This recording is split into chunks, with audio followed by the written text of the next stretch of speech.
Hello everyone, welcome to 12th Commerce SP lecture. Currently, we are going to start with chapter number 5, that is deposit. On page number 80, we will introduce what is deposit and what are the procedures to collect deposit amount from the general public. Friends, already in the previous lecture, that is chapter number 2 and 3, we have learned that deposit is a short-term finance. Deposit का जो amount आता है most of the time we are using that particular fund for working capital. किसके लिए use करते हैं? Working capital के लिए. सो तो let us come down to page number 80, chapter number 5, that is deposits. Deposit की इसके पहले भी हमने बात की है और वहां पर हमने समझा अगर कोई कंपनी बोरोड फंड इकट्ठा करना चाहती है. क्या इकट्ठा करना चाहती है? Borrowed fund. तो वो विजिट कर सकती है बैंक को. किसको विजिट कर सकती है? बैंक. ठीक है.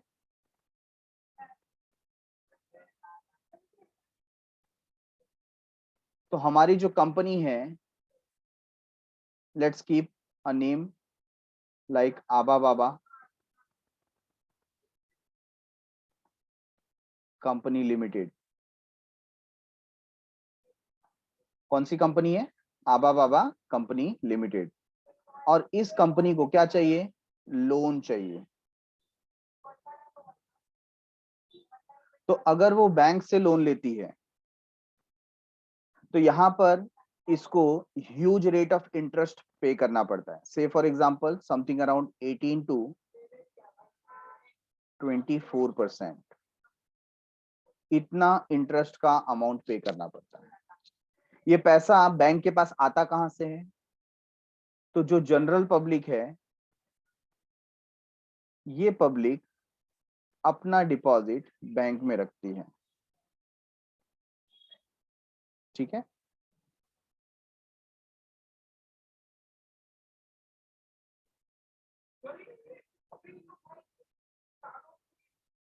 अपना डिपॉजिट ये जो जनरल पब्लिक है कहाँ रखती है? बैंक में.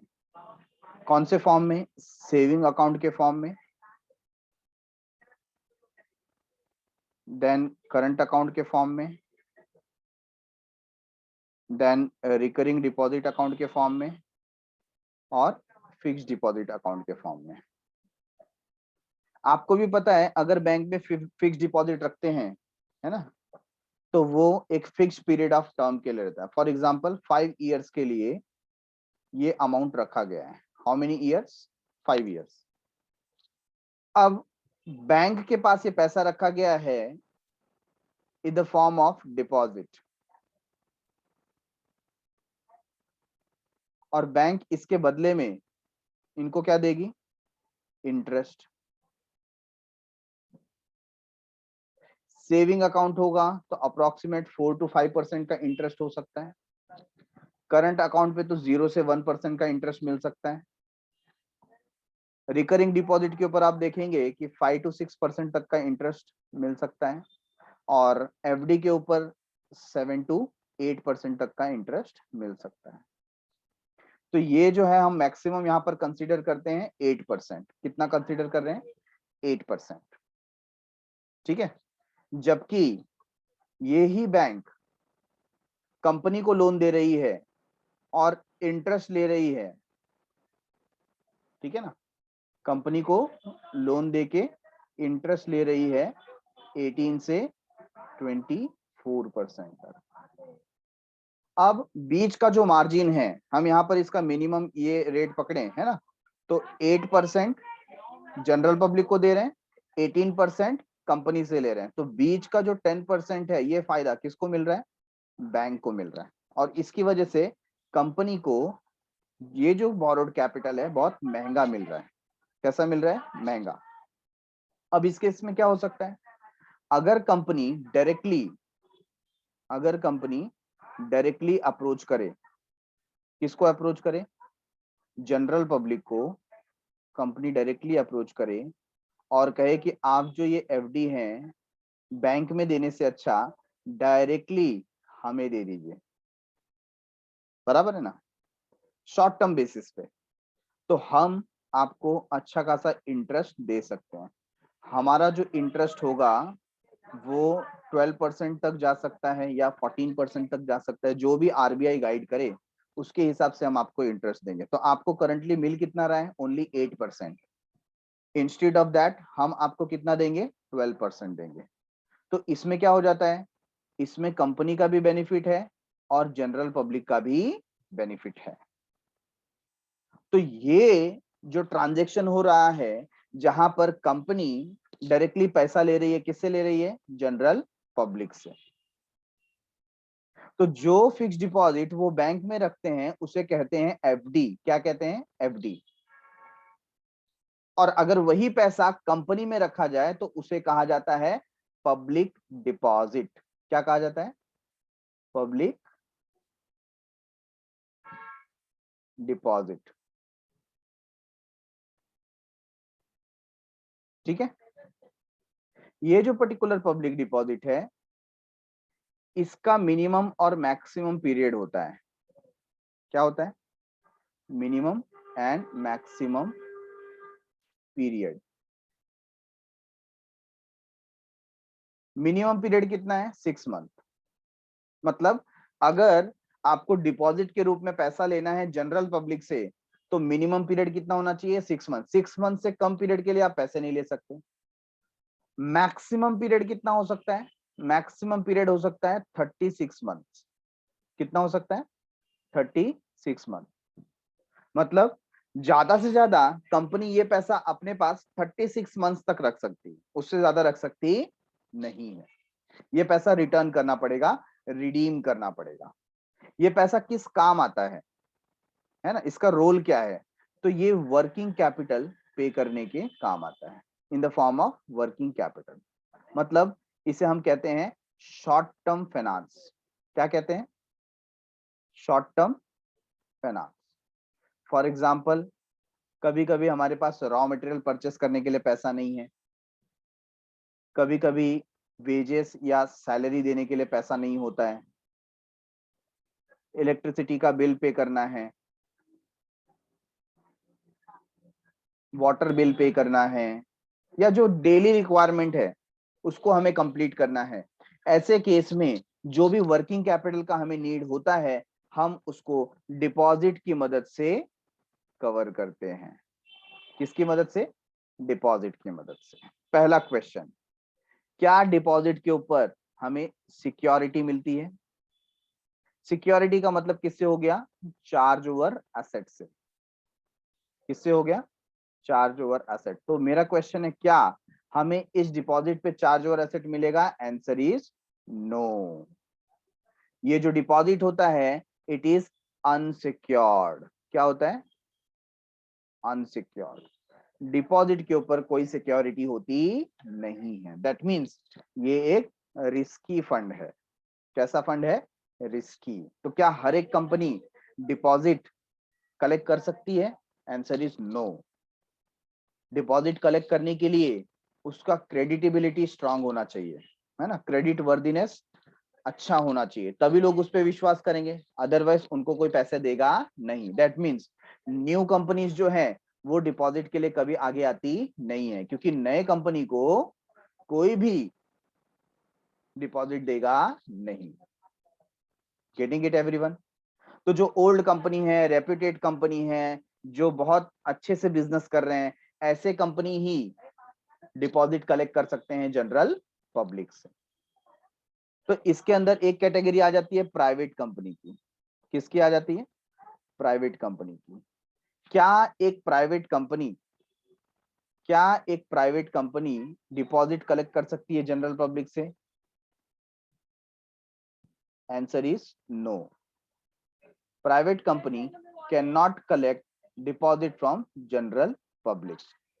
प्राइवेट कंपनी प्राइवेट प्लेसमेंट के थ्रू, किसके थ्रू, प्राइवेट प्लेसमेंट के थ्रू डिपॉजिट कलेक्ट कर सकती है। मतलब वो अपने friends, relative, holding company, subsidiary company, अपने ही शेयर होल्डर, अपने ही डायरेक्टर, अपने ही प्रमोटर्स, उसके थ्रू डिपॉजिट कलेक्ट कर सकती है, बट जनरल पब्लिक से वो डिपॉजिट कलेक्ट नहीं कर सकती है। तो क्या क्या रूल्स एंड रेगुलेशन है, क्या प्रोसीजर है, डिपॉजिट का बेनिफिट क्या है, ये सब समझेंगे आज के लेक्चर में। तो एक क्विकली रिकैप कर लें। फर्स्ट ऑफ ऑल, क्या डिपॉजिट लॉन्ग टर्म फाइनेंस है? Answer is no, deposit is a short term finance. कहां यूज होता है? वर्किंग कैपिटल में यूज होता है। मिनिमम पीरियड क्या है? 6 मंथ मिनिमम पीरियड है। मैक्सिमम पीरियड क्या है? 36 मंथ मैक्सिमम पीरियड है। क्या इस पे चार्ज और एसेट मिलेगा? नहीं, इस पे चार्ज और एसेट नहीं मिलेगा। क्या प्राइवेट कंपनी जनरल पब्लिक को डिपॉजिट के लिए बाध्य कर सकती है? आंसर इज नो, उसको प्राइवेट प्लेसमेंट के थ्रू डिपॉजिट कलेक्ट करना पड़ेगा। Getting it everyone? What is given in the introduction part? Let us check one by one. Accepting deposit from the public or from its own member is one of the source of raising funds for a company. हमने देखा funds collect करने का company के पास बहुत सारे रास्ते हैं, बहुत सारे तरीके हैं, बहुत सारे वेज हैं। उसमें से आप शेयर के थ्रू पैसा कलेक्ट कर सकते हो, डिबेंचर के थ्रू बोरोड फंड कलेक्ट कर सकते हो, और एक रास्ता है डिपॉजिट। तो डिपॉजिट के थ्रू हम अपने खुद के मेंबर से या आउटसाइडर्स के थ्रू हम डिपॉजिट के लिए पैसा ले सकते हैं। It is cheaper to raise funds through deposit. तो ये सस्ता होता है। क्यों सस्ता होता है? क्योंकि देखिए, जब हम शेयर इशू करते हैं ना, उसके अंदर बहुत सारे प्रोसीजर्स होते हैं। बोर्ड मीटिंग करना, आरओसी को इन्फॉर्म करना, प्रोस्पेक्टस इशू करना, फिर बोर्ड रेजोल्यूशन पास करना, लिस्टिंग कराना, फिर बैंकर को अपॉइंट करना, ब्रोकर को अपॉइंट करना, अंडरराइटर को अपॉइंट करना, चार्ज ओवर एसेट देना, फिर वापस से बोर्ड मीटिंग करके फाइनलाइज करना किसको अलॉट करना है, किसको अलॉट नहीं करना है, और फिर अलॉटमेंट कराना, मतलब सर्टिफिकेट सबके घर पे पहुंचना चाहिए। तो ये बहुत लंबा प्रोसीजर हो जाता है, जबकि डिपॉजिट बहुत ही सस्ता है, चीपर है। Moreover, there is no dilution of control as it is a type of short term loan. Share अगर हम लोग इशू करते हैं तो वहां पर मालिकाना अधिकार क्या होता है? स्प्लिट होता है ना। अगर मेरे पास स्टार्टिंग में 1000 शेयर होल्डर्स हैं, हाउ मेनी शेयर होल्डर्स? 1000, और मैंने और 500 शेयर होल्डर्स को शेयर इशू किया, तो पहले मालिक कितने थे? 1000। अब टोटल ओनर्स कितने हो गए? 1500। तो जो कंट्रोल था ना, वो डाइल्यूट हो गया। कंट्रोल क्या हो गया? डाइल्यूट हो गया। जबकि अगर आप डिपॉजिट इसकी जगह इशू करो, मतलब जो पैसे हम शेयर के थ्रू ले रहे हैं उसकी जगह आप डिपॉजिट इशू करो, तो डिपॉजिट तो क्या है? लोन है, कोई नया ओनर क्रिएट नहीं होगा। मतलब डिपॉजिट एक्सेप्ट करने पर आपका कंट्रोल उन्हीं लोगों के पास होगा जिसके पास पहले था। ठीक है, तो यहां पर एक बेनिफिट हमको ये मिलता है, no dilution of control, as it is a type of short-term loan taken by the company. However, accepting deposit can be risky option. कैसा ऑप्शन हो सकता है? रिस्की ऑप्शन हो सकता है for a company in the case of defaults in repaying the deposit. अगर आपने payment करने में कोई डिफॉल्ट की, कोई गलती की, तो आपके लिए बहुत रिस्की हो सकता है। Meaning and definition of the public deposit was discussed in the chapter 2। Already chapter 2 में हमने इसका डेफिनेशन देखा, मीनिंग देखा। In this chapter we will learn which companies can collect deposit, the terms and condition to be fulfilled, and the procedure to collect deposit from members and public. तो आइए start करते हैं acceptance of deposit से। Acceptance of deposit, तो कौन सी companies है जो deposit को एक्सेप्ट कर सकती हैं? ऐसी कौन सी कंपनी है जो डिपॉजिट को एक्सेप्ट कर सकती है? कौन से कंपनी के पास अथॉरिटी है, कौन से कंपनी के पास पावर है जो डिपॉजिट एक्सेप्ट कर सकती है? तो उसमें सबसे पहला है बैंकिंग कंपनी। अगर कोई कंपनी बैंकिंग ट्रांजैक्शंस में डील कर रही है, व्हाट डज इट मीन? मतलब ऐसी कंपनी जो डिपॉजिट को एक्सेप्ट करती है और लोन प्रोवाइड करती है, ऐसे बैंक का काम कर रही है। कौन सा काम कर रही है? बैंक्स का। तो ऐसी बैंकिंग कंपनी डिपॉजिट एक्सेप्ट कर सकती है। Number 2, NBFC, non banking finance company, मतलब ऐसी कंपनी जो लोगों को लोन प्रोवाइड करती है, जो एनबीएफसी है, क्या वो भी डिपॉजिट एक्सेप्ट कर सकती है? Answer is yes. ठीक है, आंसर इज यस। क्या मैं करेक्ट बोल रहा हूं? नहीं, यहां पर आपको देखना है इस वर्ड पे क्या लिखा हुआ है, एक्सेप्ट। क्या लिखा हुआ है? Except. What does it mean? सारी कंपनी कर सकती है इनको छोड़कर। मतलब बैंकिंग कंपनी तो ऑलरेडी डिपॉजिट लेती है in the form of saving deposit, current account deposit, recurring account deposit and fixed deposit. मतलब इनका तो पहले से डिपॉजिट चलता रहता है। तो क्या बैंकिंग कंपनी डिपॉजिट एक्सेप्ट कर सकती है? आंसर इज नो, है ना, वो नहीं कर सकती। एनबीएफसी कंपनी भी कुछ कुछ क्या करती है, लोन वगैरह प्रोवाइड करती है, तो ऐसे केस में ये भी डिपॉजिट एक्सेप्ट नहीं कर सकती। हाउसिंग फाइनेंस कंपनी, ऐसी कंपनी जो हाउसिंग लोन वगैरह प्रोवाइड करती है, क्या ये कंपनी भी डिपॉजिट एक्सेप्ट कर सकती है? Answer is no. ठीक है, such other company as the central government will specify, और भी कुछ कंपनी है जिसको सीजी ने मना कर दिया, have to comply with the provisions of section 73 to 76 of the Companies Act 2013, Companies Rule 2014, and directive issued by Reserve Bank of India regarding acceptance of deposit. तो यहाँ पर यही बात किया गया है कि जिसको सेंट्रल गवर्नमेंट ने या आरबीआई ने बोला है कि वो डिपॉजिट एक्सेप्ट नहीं कर सकता, तो ऐसी कंपनीज डिपॉजिट नहीं ले सकती। इनके अलावा बहुत सारी कंपनी है, प्राइवेट कंपनी है, लिस्टेड कंपनी है, अनलिस्टेड कंपनी है, गवर्नमेंट कंपनी है, तो क्या वो लोग डिपॉजिट ले सकते हैं? Answer is yes. कौन नहीं ले सकता? ये चार कंपनी डिपॉजिट नहीं ले सकती। No public deposit can be accepted. No public deposit can be accepted by these four companies.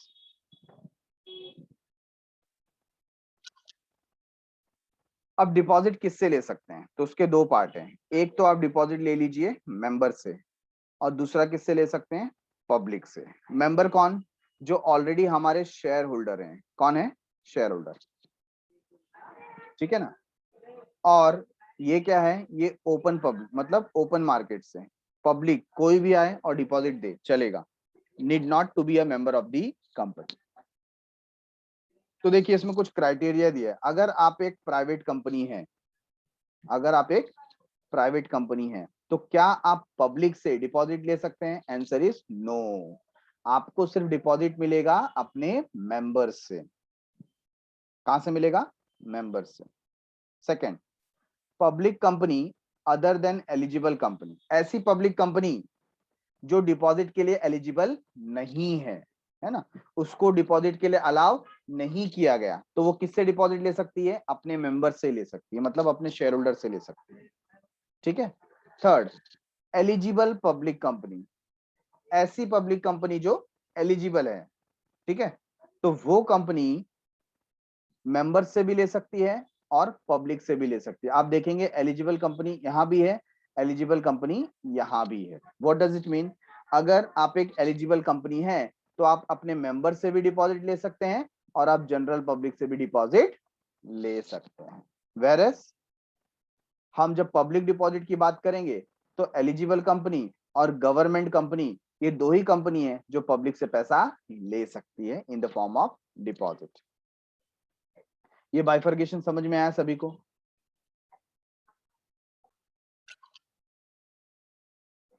So first of all learn about private company.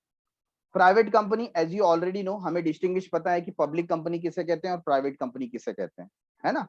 Public company ऐसी कंपनी होती है जिसमें मिनिमम नंबर ऑफ मेंबर 7 होते हैं। Minimum number of member कितने होते हैं? 7। और मैक्सिमम कितने होते हैं? अनलिमिटेड। प्राइवेट कंपनी में कितने होते हैं मिनिमम? मिनिमम होते हैं 2। और मैक्सिमम कितने होते हैं? मैक्सिमम 50। बराबर है ना। तो जब प्राइवेट कंपनी की बात कर रहे हैं हम लोग, तो प्राइवेट कंपनी को जनरल पब्लिक से डिपॉजिट लेना अलाउ नहीं है। क्यों अलाउड नहीं है? भाई जनरल पब्लिक से आप पैसा लोगे और कल को भाग गए तो क्या होगा? बहुत लोगों का नुकसान होगा, है ना। जबकि आप सिर्फ मेंबर से लोगे तो मेंबर्स आपको अच्छे से जानते हैं, आप में उन्होंने इन्वेस्ट करके रखा है, तो हो सकता है वो आपसे पैसा लगाएं। लेकिन जनरल पब्लिक से आप पैसे ले सकते नहीं हो अगर आप प्राइवेट कंपनी हो। So a private company can accept deposit from its members और डायरेक्टर्स और रिलेटिव्स ऑफ डायरेक्टर। बोलने का मतलब है they can not accept deposit from general public.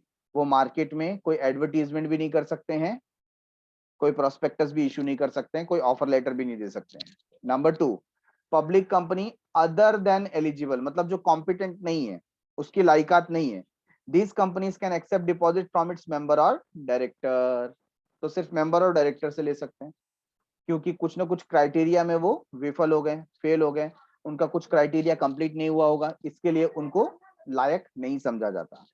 Third one, eligible company, इन्होंने सारे क्राइटेरिया फुलफिल किए होंगे, तो ऐसी कैसी ये कंपनी है? This companies can accept deposit from their member and also from the public. Member से भी ले सकते हैं, पब्लिक से भी ले सकते हैं। Eligible public company means a company having, अच्छा किस कंपनी को हम एलिजिबल कंपनी बोलेंगे? तो ऐसी कंपनी जिसका net worth not less then 100 crore है ना, मतलब जिसका नेटवर्थ का जो पावर है वो मोर देन और इक्वल टू 100 करोड़ हो। नेटवर्थ का मतलब क्या होता है?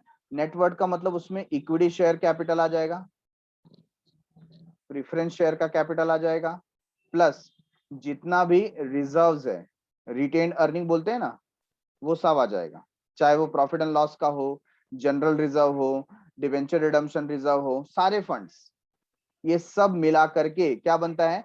नेटवर्थ। क्या बनता है? नेटवर्थ। तो उसका नेटवर्थ अगर 100 करोड़ के ऊपर है तो हम उसको एलिजिबल समझेंगे, उसको हम लायक समझेंगे। Part B, turnover of not less than 500 crore. उसका टर्नओवर का मतलब क्या होता है? यहाँ पर total sales value, value of sales, है ना, क्या होना चाहिए? More than equal to 500 crore,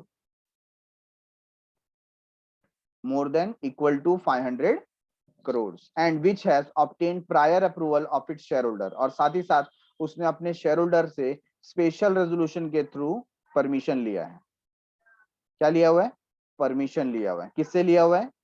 share holder से। कैसा permission? Prior permission, prior approval. ठीक है, किस बात का permission? For accepting public deposit. तो देखिए यहां पर बताया भी गया है, total paid up capital plus free reserve, security premium account, after deduction of the accumulated losses, deferred expenses and miscellaneous expenses not written off। तो ऐसा करने पे हमको क्या मिलता है? नेटवर्थ मिलता है, राइट है। तो यहां पर हमने देखा कि कौन सी ऐसी कंपनी है जो डिपॉजिट एक्सेप्ट कर सकती है और कहां से कर सकती है।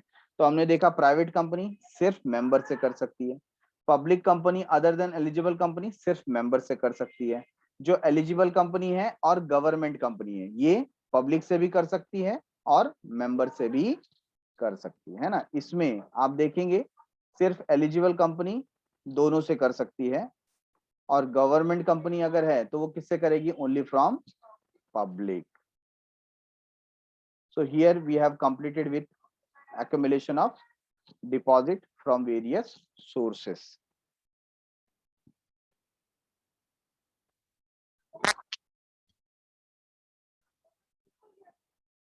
Upcoming topic is terms and conditions for acceptance of deposit. ये जो डिपॉजिट है उसको एक्सेप्ट करना है एज अ कंपनी। आप एक कंपनी हो और आप चाहते हो कि आप लोगों से डिपॉजिट लो, तो उसके लिए कौन से ऐसे टर्म्स एंड कंडीशन है जो आपको कंप्लीट करने पड़ेंगे? सो सबसे पहला है यहाँ पर amount of deposit, amount of deposit. अब यहाँ पर कंपनी वाइज डिपेंड करता है कि आप कितना अमाउंट कलेक्ट कर सकते हो, क्योंकि लोन लेने की भी एक लिमिट होती है, यस और नो। तो अगर आप एक प्राइवेट कंपनी है, if you are a private company, a private company can accept deposit from its members और डायरेक्टर्स और रिलेटिव। तो सबसे पहली बात आपके ऊपर लग गया रेस्ट्रिक्शन। क्या रेस्ट्रिक्शन लग गया कि आप अपने मेंबर्स से, डायरेक्टर से और रिलेटिव से ही डिपॉजिट एक्सेप्ट कर सकते हो, जनरल पब्लिक से डिपॉजिट एक्सेप्ट नहीं कर सकते हो। वो भी कितना कर सकते हो, not more than 100% of its aggregate paid up share capital and free reserve. इसका क्या मतलब हो गया, इसका मतलब ये है कि आपका जो भी aggregate paid up share capital है प्लस फ्री रिजर्व्स है, उसका 100%, उसका 100%। फॉर एग्जाम्पल, हमारे पास हमारी ये प्राइवेट कंपनी है,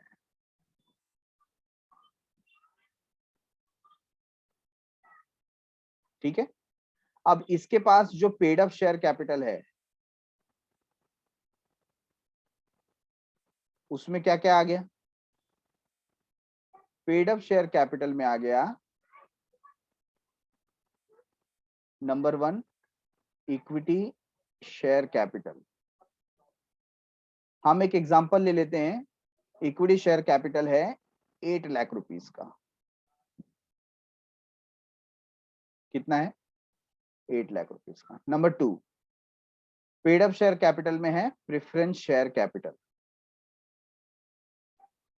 ये कितना है, ये है 4 लाख रुपीस का।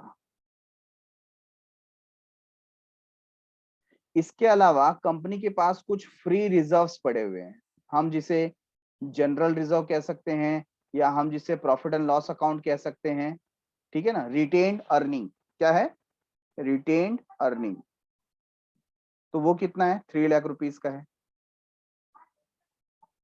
ये हम जस्ट एक एग्जांपल ले रहे हैं। तो इन तीनों का अगर आप टोटल करेंगे तो आपको मिलेगा 15 lakh rupees. What is the total, 15 lakh rupees.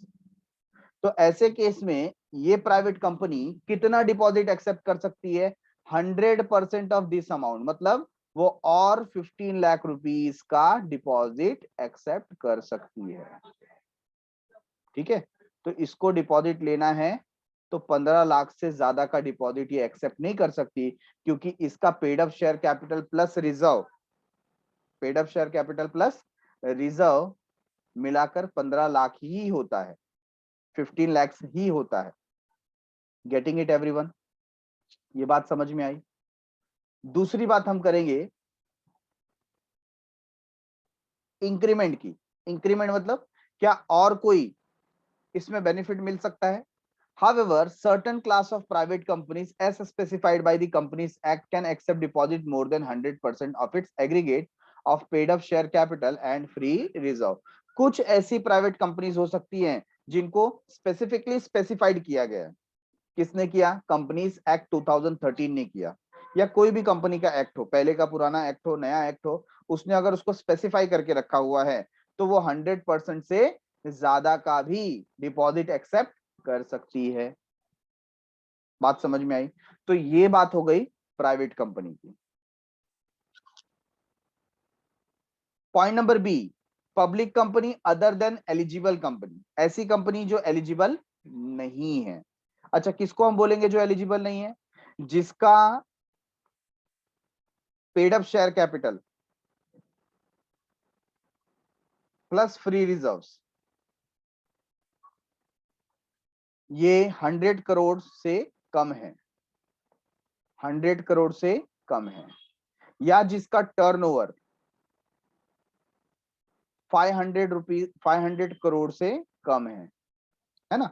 ऐसी कंपनी को हम क्या बोलेंगे, अदर देन एलिजिबल कंपनी। तो ऐसी कंपनी होगी तो कितना ले सकती है, this company can not accept fresh deposit from members if the amount of such deposit together with the previous deposits exceed 25% of the aggregate of the paid up share capital and free reserve of the company। ठीक है, तो इसका example हम लेते हैं यहां पर।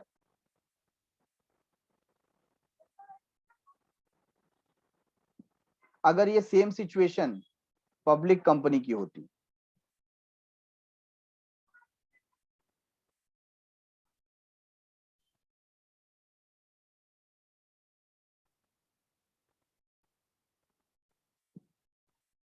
लेकिन कौन सी public company, which is not eligible, जो एलिजिबल नहीं है, ठीक है ना।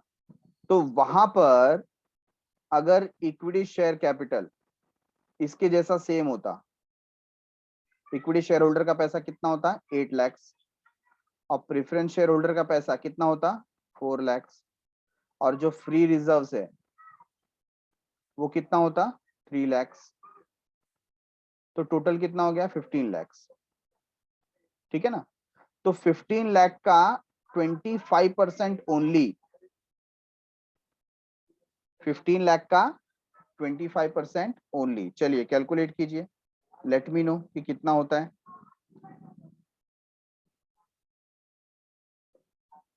इट इज 3,75,000, ठीक है ना। तो इस एग्जाम्पल के हिसाब से ये जो पब्लिक कंपनी है, टोटल डिपॉजिट मतलब कोई पुराने डिपॉजिट लिए होंगे और नया डिपॉजिट लेने वाली होगी, वो सब मिला करके 3,75,000 से ज्यादा का डिपॉजिट पब्लिक से एक्सेप्ट कर सकती नहीं है, एक्सेप्ट कर सकती नहीं है। ये बात समझ में आई क्या? क्लियर है ये सबको?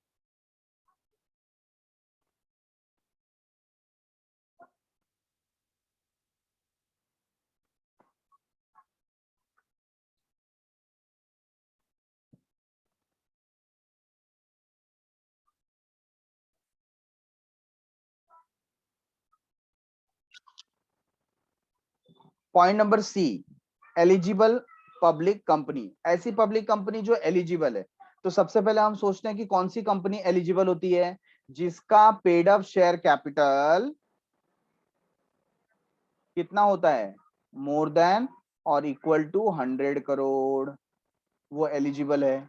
दूसरा, जिसका टर्नओवर मतलब जिसका sales revenue more than equal to 500 crore का होता है। तो ऐसी कोई कंपनी है तो उसको हम बोलते हैं एलिजिबल कंपनी। और वो एलिजिबल कंपनी मेंबर से भी पैसा ले सकती है और पब्लिक से भी पैसा ले सकती है। तो मेंबर से कितना ले सकती है, तो उसके लिए क्या क्राइटेरिया दिया हुआ है, can not accept fresh deposit if the amount of such deposit together with the previous deposit except exceeds 10% of the aggregate of the paid up share capital and free reserve. मतलब यहां पर अगर eligible company members से पैसा लेना चाहती है, किससे पैसा लेना चाहती है, मेंबर्स से, ठीक है, तो वो सिर्फ 10% ले सकती है। एग्जाम्पल, एलिजिबल पब्लिक कंपनी, ठीक है, इक्विटी शेयर कैपिटल है 5 लाख,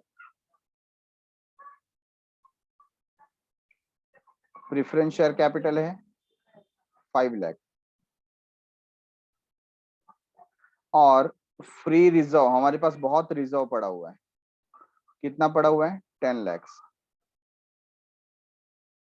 तो टोटल पैसे कितने पड़े हुए हैं हमारे पास, टोटल 20 लाख,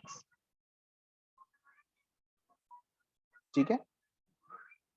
इसको हम क्या बोलेंगे, इसको हम बोलेंगे paid up share capital plus free reserve. इतना पैसा हमारे पास है, जिसको हम नेटवर्थ बोल सकते हैं। क्या बोल सकते हैं, नेटवर्थ।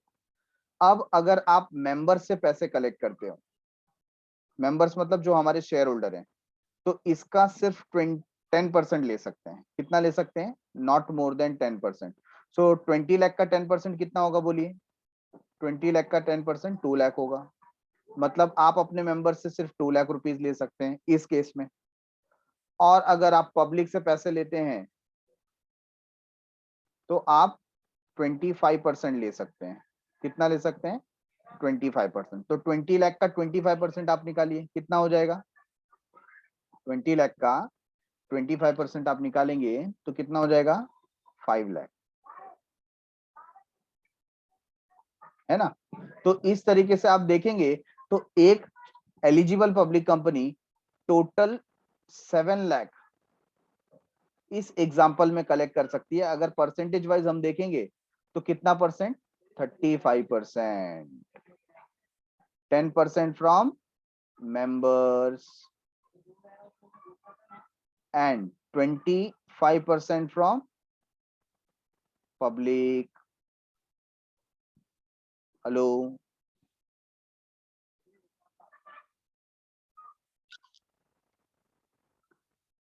From general public, ये भी देख लेते हैं. Cannot accept fresh deposit if amount of such deposit together with the previous deposit exceeds 25% of the aggregate of the paid up share capital plus free reserve. मतलब यहाँ पर क्या हो जाता है, टोटल 35%, 10% फ्रॉम मेंबर्स और 25% फ्रॉम जनरल पब्लिक. इसी तरीके से देखो, गवर्नमेंट कंपनी को तो डायरेक्टली बोल दिया है कि आप पब्लिक से कितना ले सकते हो, 35%. कितना इजी है, गवर्नमेंट कंपनी का कोई टेंशन नहीं. आपको सिर्फ पब्लिक से लेना है और कितना ले सकते हो, 35% ले सकते हो, उससे ज्यादा नहीं ले सकते. ठीक है. अब देखते हैं पीरियड. पीरियड हमने अभी अभी बात की थी कि जो मिनिमम पीरियड होता है वो होता है 6 मंथ का, और जो मैक्सिमम पीरियड होता है वो होता है 36 मंथ का. ठीक है ना. तो हमको ये बात ध्यान रखनी है, मिनिमम पीरियड 6 मंथ और maximum period 36 month, that is 3 years. In certain circumstances, a company may accept deposit repayable earlier than 6 months. कुछ ऐसे केस भी होते हैं जहां पर हमारा जो पीरियड है वो 6 महीने से छोटा भी हो सकता है, क्योंकि हो सकता है 1 ही 2 महीने की बात हो या 3 महीने की बात हो, तो हमने उतने छोटे पीरियड के लिए लिया हो. ठीक है. तो कुछ ऐसे केसेस हो सकते हैं. Such deposit must have a tenure of minimum 3 months. जो 6 महीने से छोटे वाले टेन्योर के डिपॉजिट होंगे तो उनका मिनिमम पीरियड कितना होना चाहिए, 3 months का होना चाहिए. And the amount of such deposit cannot be more than 10% of the aggregate of the paid up share capital. और इसका जो अमाउंट है वो भी 10% से ज्यादा नहीं होना चाहिए पेड अप शेयर कैपिटल और फ्री रिजर्व से. बात समझ में आई क्या? पहले तो इन्होंने कह दिया कि 6 महीने से कम का पीरियड नहीं होना चाहिए, और फिर भी ठीक है, चलो किसी को 6 महीने से कम का पीरियड करना है तो मिनिमम कितना पीरियड हो जाएगा, 3 months, और उसके अंदर भी कंडीशन डाला है कि आप 10% से ज्यादा का डिपॉजिट एक्सेप्ट कर सकते नहीं हो अपने paid up share capital plus free reserve से. Under certain circumstances on the request of the depositor, companies makes premature repayment of the deposit. कुछ केसेस ऐसे हो सकते हैं कि जब एक्सेप्ट किया डिपॉजिट तभी 6 महीना 1 साल या 2 साल की बात हुई थी, लेकिन कुछ कंडीशन ऐसे आ गए कि हमको वो डिपॉजिट को ब्रेक करना पड़ा प्रीमेच्योर, है ना. सपोज किसी हमारे डिपॉजिटर के घर में इमरजेंसी आ गई, एक्सीडेंट हो गया, कोई एडमिट है, वो जल्दी पैसे चाहता है, तो ऐसे केस में हमको वो 3 महीने से पहले भी अमाउंट ब्रेक करके उनको दे सकता पड़ सकता है. बात समझ में आई क्या? तो यहाँ पर एक्चुअल पीरियड क्या है, मिनिमम 6 मंथ, मैक्सिमम 36 मंथ. क्या 6 मंथ से कम पीरियड के लिए कंपनी एक्सेप्ट कर सकती है? Answer is yes. 3 मंथ्स के लिए भी एक्सेप्ट किया जा सकता है. हालांकि उसमें आपका जो डिपॉजिट का अमाउंट है वो आपके paid up share capital plus free reserve से 10% से ज्यादा नहीं होना चाहिए. क्या इमरजेंसी केस में कंपनी प्रीमेच्योर रिडम्पशन कर सकती है? Answer is yes. यहाँ पर प्रीमेच्योर रीपेमेंट भी कंपनी कर सकती है. नो डिमांड डिपॉजिट, कंपनी ऐसा कोई डिपॉजिट एक्सेप्ट नहीं कर सकती जो पेबल ऑन डिमांड हो. पेबल ऑन डिमांड का मतलब क्या होता है, जैसे ही डिपॉजिटर बोले हमें उसको पे करना पड़े. जैसे हम बैंक में पैसा रखते हैं ना, आपका सेविंग अकाउंट, करंट अकाउंट में, वो सब क्या होता है, पेबल ऑन डिमांड. हम जब भी पैसा मांगेंगे बैंक वाला हमको ना नहीं बोल सकता, हमको हमारा पैसा दे देगा. क्या ऐसा डिपॉजिट हम कंपनी में रख सकते हैं? Answer is no. Can not accept और renew deposit repayable on demand. ऐसे डिपॉजिट को कंपनी इशू नहीं कर सकती, एक्सेप्ट नहीं कर सकती. सिक्योर्ड और unsecured deposit. A company can accept secured or unsecured deposit which should be clearly mentioned in the circular. तो आपका ये जो डिपॉजिट है वो सिक्योर्ड है या अनसिक्योर्ड, ये आपके सर्कुलर में लिखा होना चाहिए, एडवर्टीजमेंट में लिखा होना चाहिए, जिसके वजह से, जिसके थ्रू हम डिपॉजिट्स को अट्रैक्ट कर रहे हैं, इनवाइट कर रहे हैं. तो अगर आपका डिपॉजिट सिक्योर्ड है तो उस पर चार्ज ओवर एसेट देना पड़ेगा. अगर वो अनसिक्योर्ड है तो चार्ज ओवर एसेट देने की जरूरत नहीं है. If a company offer secure deposit, अगर कोई कंपनी सिक्योर डिपॉजिट ऑफर करती है, it has to create a charge on its tangible asset within 30 days of the acceptance of deposit. उसको अपने असेट पे क्या करना पड़ेगा, चार्ज ओवर असेट 30 डेज के अंदर क्रिएट करना पड़ेगा अगर सिक्योर डिपॉजिट इशू करती है तो। Getting it everyone? हेलो